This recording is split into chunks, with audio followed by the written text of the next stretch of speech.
আজ বানাবো আমুদি মাছের ঝাল। আর এই মাছগুলো তোমরা কি নামে জানো অবশ্যই জানো। কড়াইয়ে দিয়ে দেবো তেল।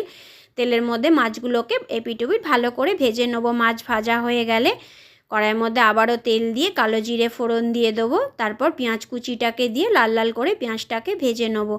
পেঁয়াজ ভাজা হয়ে গেলে ওর মধ্যে কেটে রাখা বেগুন আর পেঁয়াজ কলিটাকে দিয়ে খুব ভালো করে ভেজে নেবো। দিয়ে দেবো একটা টমেটো কুচি, স্বাদ মতো লবণ আর হলুদ। তারপর খুব ভালো করে পেঁয়াজ কলিটাকে আর বেগুনটাকে ভেজে নেবো। ভাজা হয়ে গেলে ওর মধ্যে দিয়ে দেবো রসুন আর লঙ্কা বাটা।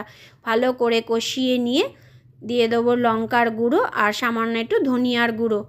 মশলা থেকে যখন তেল ছেড়ে আসবে জল দিয়ে সামান্য একটু ফুটিয়ে দিয়ে দেবো মাছগুলোকে।